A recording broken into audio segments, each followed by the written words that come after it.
Hello all, I'm Ajay Karnati. మన last వీడియోస్లో మనం మన ఫస్ట్ చాప్టర్ అయిన ఫిజికల్ వరల్డ్ అనే చాప్టర్ గురించి డీటెయిల్గా డిస్కస్ చేసుకోవడం జరిగింది.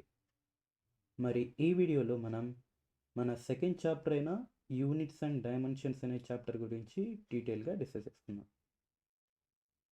సో టు బి స్పెసిఫిక్, ఈ వీడియోలో introduction and the international system of units అనే టాపిక్స్ గురించి నేర్చుకుందాం. ఫస్ట్ ఆఫ్ ఆల్, ఈ యూనిట్ని స్టార్ట్ చేయడానికంటే ముందు మనకు కొన్ని టర్మినాలజీ తెలియాల్సి ఉంటుంది. అందులో ఫస్ట్ది ఫిజిక్స్. మన లాస్ట్ వీడియోస్లో మనం ఈ ఫిజిక్స్ అంటే ఏంటి అండ్ ఈ ఫిజిక్స్ని అర్థం చేసుకోవడం ఎలా, ఫిజిక్స్ అనేది ఎలా ఎవాల్వ్ అయింది అనే విషయాన్ని గురించి డీటెయిల్గా డిస్కస్ చేసుకుందాం. If you miss that video, check out the link provided in I button. సింపుల్గా చెప్పాలంటే physics is nothing but describing the laws of nature. ప్రకృతిలో జరిగే చాలా రకాలైన లాస్ని డిఫైన్ చేసి దాన్ని వర్ణించే ప్రాసెస్ని మనం ఫిజిక్స్ అని చెప్పడం జరుగుతుంది. అండ్ ఇలా డిస్క్రైబ్ చేసే ప్రాసెస్లో మనం ఏదైనా ఒక వస్తువును కానీ లేదా వ్యవస్థను కానీ వర్ణించడం జరుగుతుంది. దీన్నే మనం describing the object or system అని చెప్తాం.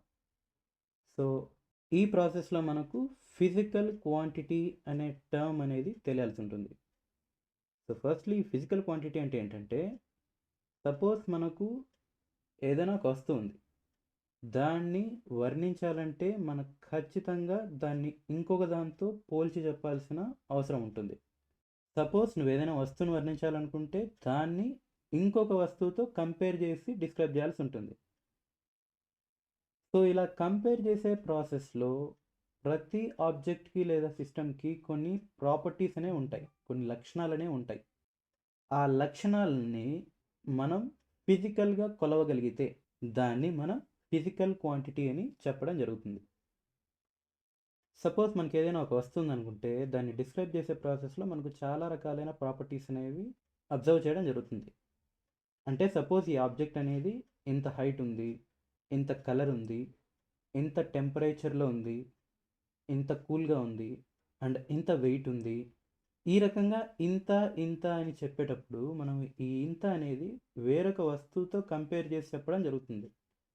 సపోజ్ ఈ కంపారిజనే లేకపోతే మనం ఏ వస్తువుని కానీ ఏ సిస్టమ్ని కానీ అసలు డిస్క్రైబే చేయలేం.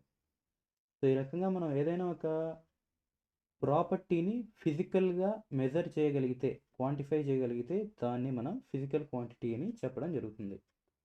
సో ఈ ఫిజికల్ క్వాంటిటీ యొక్క డెఫినేషన్కి వస్తే,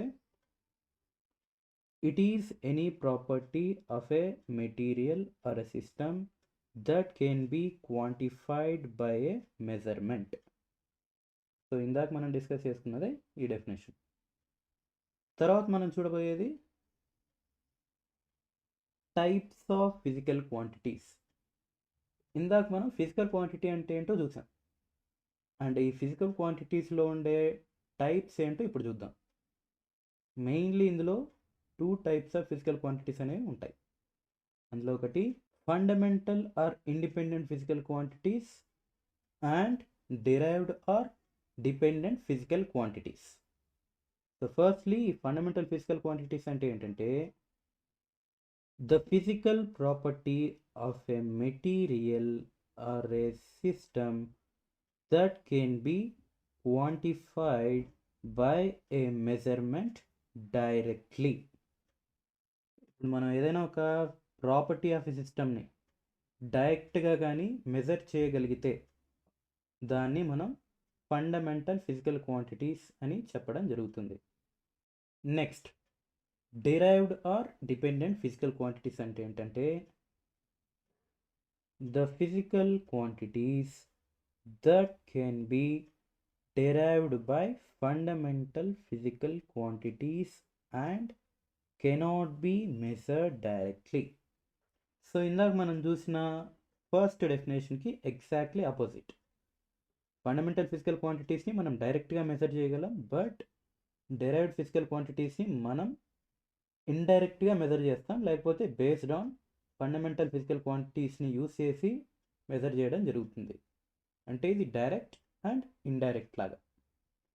సో ఇప్పుడు మనం వీటి ఎగ్జాంపుల్స్కి వస్తే, ఫండమెంటల్ ఫిజికల్ క్వాంటిటీస్కి length, mass, time, electric current, thermodynamic temperature, amount of substance, luminous intensity. ఇవి మన 7 fundamental physical quantities. Next, area, volume, density, surface tension, acceleration, etcetera. ఇప్పుడు ఈ 2 టైప్స్ ఆఫ్ ఫిజికల్ క్వాంటిటీస్ యొక్క ఎగ్జాంపుల్స్ చూస్తే మనం length, mass, time, electric current, thermodynamic temperature, amount of substance, luminous intensity, వీటన్నింటినీ డైరెక్ట్గా measure చేయగలం. ఇప్పుడు మనం ఒక టేప్ తీసుకొని డైరెక్ట్గా లెంత్ని మెజర్ చేయొచ్చు. అలాగే ఒక బ్యాలెన్స్ని తీసుకొని మాస్ని మెజర్ చేయొచ్చు. క్లాక్ని తీసుకొని టైంని మెజర్ చేయొచ్చు. అండ్ అమ్మీటర్ని యూజ్ చేసి ఎలక్ట్రిక్ కరెంట్ని కూడా మెజర్ చేయొచ్చు. థర్మోమీటర్ని యూజ్ చేసి థర్మోడైనమిక్ టెంపరేచర్ని, అమౌంట్ ఆఫ్ సబ్స్టాన్స్ని, అటామిక్ బ్యాలెన్స్ని యూజ్ చేసి, అండ్ లూమినస్ ఇంటెన్సిటీని ఆప్టికల్ సెన్సార్ని యూజ్ చేసి మెజర్ చేయొచ్చు. బట్ మనం ఈ ఏరియాని మెజర్ చేయాలంటే డైరెక్ట్గా మెజర్ చేయలేం. మనకు ఏరియాకి అనేది ఒక ఫార్ములా ఉంటుంది. బేస్డ్ ఆన్ ద సబ్స్టాన్స్ ఏరియాకి ఒక పర్టికులర్ ఫార్ములా ఉంటుంది. అండ్ ఆ ఫార్ములాలో మనకు మెయిన్గా లెంత్, బ్రెడ్త్ అనేవి ఉంటాయి. సో ఏరియాని మెజర్ చేయాలంటే మనకు లెంత్ కావాలి అండ్ బ్రెడ్త్ కావాలి. కొన్ని సందర్భాల్లో సర్కంఫరెన్స్ ఆర్ రేడియస్ కూడా కావాల్సి వస్తుంది. అండ్ అలాగే వాల్యూమ్ కూడా లెంత్, బ్రెడ్త్, హైట్ కావాలి. And then density. So mass by volume is nothing but density. ఆ రకంగా యాక్సెలరేషన్కి మనం rate of change in velocity. First rate of change in డిస్ప్లేస్మెంట్ని క్యాలిక్యులేట్ చేయాలి. తర్వాత దాన్ని రేట్ ఆఫ్ చేంజ్ ఇన్ వెలాసిటీగా కన్వర్ట్ చేసి అప్పుడు మనం దాన్ని యాక్సెలరేషన్ అని చెప్పడం జరుగుతుంది. సో ఈ రకంగా ఈ డిపెండెంట్ ఆర్ డెరైవ్డ్ ఫిజికల్ క్వాంటిటీస్ని మెజర్ చేయడం డైరెక్ట్గా కుదరదు. మనం ఎప్పుడైనా కానీ ఫండమెంటల్ ఫిజికల్ క్వాంటిటీస్ని యూజ్ చేసి మాత్రమే వీటిని డెరైవ్ చేయడం జరుగుతుంది. అందుకే వీటిని డిపెండెంట్ ఫిజికల్ క్వాంటిటీస్ అని చెప్పడం జరుగుతుంది. అది ఈ 2 types of physical quantities. And ఈ క్వశ్చన్ అనేది చాలా ఇంపార్టెంట్. Next, measurement. సో ఇప్పటివరకు మనం చాలాసార్లు మెజర్మెంట్, కొలవడం, క్వాంటిఫై చేయడం అని చెప్పడం జరిగింది. అసలు ఈ మెజర్మెంట్ అంటే ఏంటో ఇప్పుడు చూద్దాం. The comparison of an unknown quantity with some known quantity is called measurement. ఈ డెఫినేషన్ అర్థం చేసుకోవడానికి ఇప్పుడు మనం ఒక చిన్న ఎగ్జాంపుల్ చూద్దాం. ఇక్కడ మనకు ఒక ఎలిఫెంట్ ఉంది అండ్ ఒక గోట్ ఉంది. సపోజ్ మనం ఈ ఎలిఫెంట్ యొక్క ఫిజికల్ ప్రాపర్టీస్ని డిఫైన్ చేయాల్సి వస్తే ఎలా డిఫైన్ చేస్తామో ఇప్పుడు చూద్దాం. ఈ ఎలిఫెంట్ అనేది మనకు అన్నోన్ అండ్ ఈ గోట్ అనేది నోన్ క్వాంటిటీ. ఇప్పుడు let us consider goat is 1 unit. ఇప్పుడు మనం గోట్ని ఒక యూనిట్ లాగా కన్సిడర్ చేద్దాం. ఇలా కన్సిడర్ చేస్తే suppose mass of the elephant యొక్క మాస్ అనేది గోట్తో కంపేర్ చేస్తే 200 టైమ్స్ ఆఫ్ గోట్. అంటే గోట్ యొక్క మాస్తో కంపేర్ చేస్తే ఎలిఫెంట్ యొక్క మాస్ అనేది 200 రెట్లు ఎక్కువ ఉంటుంది. అంటే 200 into 1 unit of goat mass. Next, height of the elephant, that is 6 times of goat. అంటే గోట్ యొక్క హైట్తో కంపేర్ చేస్తే ఎలిఫెంట్ అనేది 6 టైమ్స్ టాలర్గా ఉంది. సో ఈ రకంగా మనం ఒక కొలత లేదా మెజర్మెంట్ని క్యాలిక్యులేట్ చేసేటప్పుడు ఒక నోన్ క్వాంటిటీని యూజ్ చేసి ఇంకొక అన్నోన్ క్వాంటిటీని డిఫైన్ చేయడం జరుగుతుంది. సో దీన్నే మనం మెజర్మెంట్ అని సింపుల్గా చెప్తాం. సో ఇప్పుడు మనకు మెజర్మెంట్ అంటే ఏంటో తెలిసింది. ఇప్పుడు మనం ఒక ఫిజికల్ క్వాంటిటీని తీసుకొని ఆ ఫిజికల్ క్వాంటిటీలో మెజర్మెంట్ అనేది ఎలా వేరీ అవుతుందో చూద్దాం. అంటే ఎలా మారుతుందో చూద్దాం. That is ways to measure the length of the table. Suppose మనకు ఒక టేబుల్ అనేది ఉంది. దాని యొక్క డైమెన్షన్స్ అంటే లెంత్, బ్రెడ్త్ అండ్ హైట్ని మెజర్ చేయడానికి మనకు ఏ చాయిస్ ఉన్నాయో ఇప్పుడు చూద్దాం. ఫస్ట్ ఆఫ్ ఆల్ మనం హ్యాండ్స్ని యూజ్ చేసి దీని యొక్క డైమెన్షన్స్ని మెజర్ చేయొచ్చు. నెక్స్ట్, ఫుట్ని యూజ్ చేసి కూడా దీని యొక్క డైమెన్షన్స్ని మెజర్ చేయొచ్చు. దెన్ స్టిక్స్ని కూడా యూజ్ చేయొచ్చు, అలాగే థ్రెడ్ని కూడా వాడి మెజర్ చేయొచ్చు, దెన్ చైన్ని కూడా యూజ్ చేయొచ్చు. అంటే these are the ways to measure the dimensions of a table. మనం చెప్పచ్చు, మనకు స్కేల్ ఉంది కదా, మెజరింగ్ టేప్ ఉంది కదా, వాటిని ఎందుకు యూజ్ చేయలేమని. వాటిని కూడా యూజ్ చేయొచ్చు. కానీ ఇక్కడ టాపిక్ ఏంటంటే మనం యూజ్ చేసే మెథడ్ని బట్టి మన రీడింగ్స్ ఎలా మారుతాయని చెప్పే ఒక ప్రయత్నం. ఈ స్కేల్స్, మెజరింగ్ టేప్స్ అనేవి మన అప్కమింగ్ క్లాసెస్లో చూద్దాం క్లియర్గా. సపోజ్ మనకు స్కేల్స్ లేవు, మెజరింగ్ టేప్ లేవు, ఏవి లేవు. అలాంటి టైంలో మనకు ఈ ప్రాసెసెస్ అంటే మనం 1700 సెంచరీ ఆ ఇయర్స్కి ముందు ఒకవేళ ఉన్నామనుకుంటే these are the ways to measure the dimensions of table. So ఈ రకంగా కొలిచేటప్పుడు ఆర్ మెజర్ చేసేటప్పుడు మనకు ఒక్కొక్క ఆపరేటర్స్ని యూజ్ చేసేటప్పుడు దాన్ని ఒక్కొక్క యూనిట్గా కన్సిడర్ చేయడం జరుగుతుంది. సపోజ్ ఒక హ్యాండ్ మనం తీసుకున్నామంటే 1 హ్యాండ్ ఈక్వల్ టు 1 యూనిట్, అలాగే 1 foot equal to 1 unit, 1 stick equal to 1 unit. అలాగా ఇక్కడ యూనిట్స్ అంటే ఏంటి? Fundamental definition. These are the references for measurement of the physical quantity in order to express them. ఒక physical క్వాంటిటీని measure చేసేటప్పుడు ఇందాక మనం చూసిన నోన్ క్వాంటిటీ అంటే ఒక సైజ్ ఆఫ్ హ్యాండ్ ఎంత ఉంటుందో మనకు ఒక ఐడియా ఉంటుంది, సైజ్ ఆఫ్ స్టిక్ కూడా ఒక ఐడియా ఉంటుంది. అలాగా ఏదైనా ఒక ఆబ్జెక్ట్ని రెఫరెన్స్గా తీసుకొని దాంతో మనం ఇంకొక అన్నోన్ ఫిజికల్ క్వాంటిటీని మెజర్ చేసామంటే దాన్ని యూనిట్ అని చెప్పడం జరుగుతుంది. సో ఇక్కడ reference is nothing but known measurement. So that is units. Next, ఈ రకంగా మనకు చాలా రకాలైన రెఫరెన్సెస్ అనేవి ఉంటాయి. సపోజ్ నేను హ్యాండ్ యూజ్ చేసి టేబుల్ మెజర్ చేస్తాను, అండ్ ఇంకొకతను స్టిక్ని యూజ్ చేస్తాడు, అండ్ ఇంకొకతను చైన్ యూజ్ చేస్తాడు, ఇంకొకరు థ్రెడ్ని యూజ్ చేస్తారు. And in the conclusion, whatever the readings that we are getting, those are entirely different.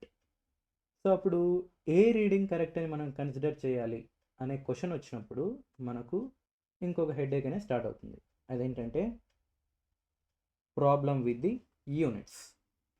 Each reference taken by different people will give different measurements. అంటే ఒక్కొక్కరు తీసుకునే రెఫరెన్స్ బట్టి వాళ్ళకు వచ్చే రిజల్ట్ అనేది చేంజ్ అవుతూ ఉంటుంది ఇందాక చెప్పినట్టు. నెక్స్ట్, ఈ ప్రాబ్లమ్ని ఓవర్కమ్ చేయడానికి మనకు స్టాండర్డ్ యూనిట్స్ అని కొత్త టర్మ్ని ఇంట్రడ్యూస్ చేయడం జరిగింది. ఈ స్టాండర్డ్ యూనిట్స్ అంటే ఏంటంటే మనకు ప్రపంచంలో 7.5 బిలియన్ పాపులేషన్ అనేది ఉంది. అందులో majority of the people accept చేసిన రెఫరెన్స్ని మనం స్టాండర్డ్ యూనిట్గా కన్సిడర్ చేయడం జరుగుతుంది. Okay, so the units which are accepted by a large amount of people may be a reason or a country. So ఇది డెఫినేషన్. సో దీనికి ఇంకో ఎగ్జాంపుల్ ఏంటంటే మనకు ట్రాన్సాక్షన్స్ చేసేటప్పుడు ఇంటర్నేషనల్ లెవెల్లో మనం యూఎస్ డాలర్ని స్టాండర్డ్ రెఫరెన్స్గా యూజ్ చేయడం జరుగుతుంది. ఒక కంట్రీ యొక్క జీడిపిని క్యాలిక్యులేట్ చేసేటప్పుడు దాని యొక్క ప్రాఫిట్ అండ్ లాస్ని మనం యూఎస్ డాలర్ని ఒక రెఫరెన్స్గా తీసుకొని క్యాలిక్యులేట్ చేయడం జరుగుతుంది. సో యూఎస్ డాలర్ అనేది ఇక్కడ majority of the people or country or region accept చేసిన ఒక కరెన్సీ. అదే రకంగా మనం ఏదైనా ఒక మెజర్మెంట్ని క్యాలిక్యులేట్ చేసేటప్పుడు ఈ స్టాండర్డ్ యూనిట్స్ని యూజ్ చేయడం వల్ల majority of the people already accept చేసింటారు కాబట్టి మనకు ఏ రకమైన కాన్ఫ్లిక్ట్ అనేది జనరేట్ అవ్వడం జరగదు. So that's the reason we use standard units. And ఈ స్టాండర్డ్ యూనిట్స్లో కూడా మనకు మెయిన్లీ 2 పార్ట్స్ అనేవి ఉంటాయి. అందులో the first part gives how many times of the standard unit. అంటే నెంబర్. సపోజ్ నువ్వు ఎంత హైట్ ఉన్నావు అని అడిగినప్పుడు 1 metre, 2 metre, 3 metre, 4 metre, 5 metre, ఈ రకంగా 1 2 3 4 నెంబర్, అది ఫస్ట్ పార్ట్. అది ఎన్ని రెట్లు ఉంది, how many times of the standard unit. ఇక్కడ మీటర్ అనేది స్టాండర్డ్ యూనిట్ అనుకుంటే ఆ స్టాండర్డ్ యూనిట్కి how many times it is multiplied, అది మన ఫస్ట్ పార్ట్ ఆఫ్ మెజర్మెంట్. నెక్స్ట్ది the second part gives the name of the standard unit. So ఇందాక మనం చూసిన 1 మీటర్ 2 మీటర్ 3 మీటర్ అనే ఒక ఎగ్జాంపుల్లో 1 2 3 అనేది ఒక క్వాంటిఫైడ్ నెంబర్ని డినోట్ చేస్తే, ఇక్కడ మీటర్ ఆఫ్ ఫిజికల్ క్వాంటిటీ అనేది దేనికి సంబంధించింది అనే విషయాన్ని గురించి చెప్పడం జరుగుతుంది. సో ఇది మన second part of the measurement. So రెండింటిని కలిపితే మనం మెజర్మెంట్ అని చెప్పడం జరుగుతుంది. సో ఫస్ట్ది క్వాంటిఫైడ్ నెంబర్, సెకండ్ది రిలేటెడ్ స్టాండర్డ్ యూనిట్. తర్వాత ఇవి ఎగ్జాంపుల్స్: 40 newton, 27 kg, 81 metre, 63 seconds etcetera. ఇక్కడ 14 అనేది ఫస్ట్ పార్ట్, ఎన్ అనేది second part, 27 first part, kg second part, and 81 first, M second, 63 first, S అనేది స్టాండర్డ్ యూనిట్. సో ఇది మన మెజర్మెంట్ని ఎక్స్ప్రెస్ చేసే విధానం. నెక్స్ట్ది టైప్స్ ఆఫ్ యూనిట్స్. సో ఇందాక మనం చూసిన స్టాండర్డ్ యూనిట్స్లో కూడా మళ్ళీ కొన్ని టైప్స్ అనేవి ఉంటాయి. సో అవేంటంటే fundamental or base units and derived physical units. ఇవి చాలా సింపుల్. మనకు ఫిజికల్ క్వాంటిటీస్లో fundamental physical quantities and derived physical quantities అర్థమై ఉంటే ఇవి చాలా ఈజీ.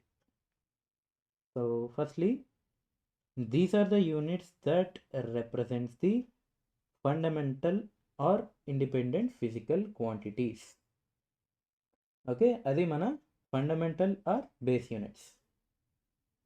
అంటే ఫండమెంటల్ ఫిజికల్ క్వాంటిటీస్ని రిప్రజెంట్ చేసే స్టాండర్డ్ యూనిట్స్ని మనం ఫండమెంటల్ ఆర్ బేస్ యూనిట్స్ అని చెప్పడం జరుగుతుంది. అలాగే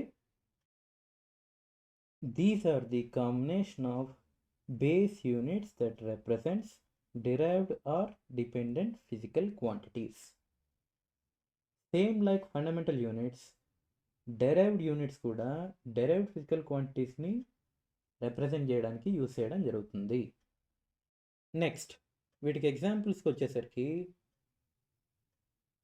metres, kilograms, litres, seconds, ampere, candela etcetera. Then derived యూనిట్స్కి వచ్చేసరికి newton, pascal, watt, metre per second, radian per second, lumen, Celsius, metre per second square etcetera. So ఇవి మన డెరైవ్డ్ ఫిజికల్ యూనిట్స్కి examples. ఇప్పుడు a complete set of base units and derived units is known as the system of units. అంటే ఇప్పుడు మనం ఈ fundamental యూనిట్స్ని and derived యూనిట్స్ని కలిపి ఒక సెట్లా రాస్తే ఆ సెట్ ఆఫ్ యూనిట్స్ని మనం సిస్టమ్ ఆఫ్ యూనిట్స్ అని చెప్పడం జరుగుతుంది. మనకు ప్రపంచంలో మెయిన్లీ 3 సిస్టమ్ ఆఫ్ యూనిట్స్ అనేవి ఉన్నాయి. సో అలా ఎందుకున్నాయంటే due to the method of measurement of a physical quantity, there are mainly 3 systems of units throughout the world, that are FPS system, CGS system and MKS system, and these are the systems of units. ఇందులో మనం మెయిన్గా measure చేసే physical quantities length, mass and time. ఎఫ్పిఎస్లో లెంత్కి foot, మాస్కి pound, టైంకి second. సిఎస్లో లెంత్కి సెంటీమీటర్, మాస్కి గ్రామ్స్, టైంకి సెకండ్. ఎంకేఎస్లో లెంత్కి మీటర్, మాస్కి కిలోగ్రామ్, టైంకి సెకండ్. అండ్ ఈ ఎఫ్పిఎస్ అనేది మనకు మెయిన్గా European countries like Britain, France కంట్రీస్లో ఎక్కువగా వాడడం జరుగుతుంది. And CGS mostly in US countries. MKS majority of the countries in the వరల్డ్లో యూస్ చేయడం జరుగుతుంది. అండ్ ఈ 3 సిస్టమ్స్ ఆఫ్ యూనిట్స్ని వాడడం వల్ల కూడా మళ్ళీ ఒక ప్రాబ్లం అనేది ఉంటుంది. ఎందుకంటే కొన్ని కంట్రీస్లో ఎఫ్పిఎస్ని, కొన్ని కంట్రీస్లో సిజిఎస్ని, మరికొన్ని కంట్రీస్లో ఎంకేఎస్ని యూస్ చేయడం జరుగుతుంది. సో ఓవరాల్గా ఇంటర్నేషనల్ ట్రాన్సాక్షన్స్ జరిగేటప్పుడు అక్కడ కన్వర్షన్ అనేది చాలా హెడ్ఏక్గా తయారవుతుంది. సో దీన్ని రిసాల్వ్ చేయడానికి మనకు ఇంటర్నేషనల్ సిస్టమ్స్ ఆఫ్ యూనిట్ అనే ఒక ఆర్గనైజేషన్ని ఎస్టాబ్లిష్ చేయడం జరిగింది. So mainly in 1971 MK systems of units were accepted by the International System of Units CGPM General Conference on Weights and Measurements for scientific, technical, industrial and commercial use. Countries మధ్య ఒక సామరస్యమైన ఎన్విరాన్మెంట్ని maintain చేయడానికి మనకు UN ఎలా ఉందో అలాగే ఈ physical క్వాంటిటీస్ని measure చేయడానికి కూడా ఒక ఆర్గనైజేషన్ అనేది ఉంది. దాన్ని మనం ఇంటర్నేషనల్ సిస్టమ్ ఆఫ్ యూనిట్స్ లేదా CGPM general conference on weight and measurements అనే ఒక ఆర్గనైజేషన్ని ఎస్టాబ్లిష్ చేయడం జరిగింది. ఆ ఆర్గనైజేషన్ అనేది 1971లో ఎంకేఎస్ సిస్టమ్ని ఇంటర్నేషనల్ సిస్టమ్స్ ఆఫ్ యూనిట్గా డిక్లేర్ చేయడం జరిగింది. అంటే మనం ఎక్కడ దేన్ని మెజర్ చేసినా కూడా ఈ ఎంకే సిస్టమ్ అనేది ప్రైమరీ మెజరింగ్ సిస్టమ్ లాగా కన్సిడర్ చేయడం జరుగుతుంది. So MK system of units accepted because it uses decimal system that which is very easy for calculation of measurements. So మనకు ఈ ఎంకే సిస్టమ్ని ఎందుకు ఇంటర్నేషనల్ సిస్టమ్ ఆఫ్ యూనిట్స్గా consider చేశారంటే ఇందులో యూజ్ చేసే వాల్యూస్ ఆర్ ఈ సిస్టమ్ అనేది ఏదైతే ఉందో అది డెసిమల్ సిస్టమ్ ఆఫ్ మెజర్మెంట్ని యూజ్ చేయడం జరుగుతుంది.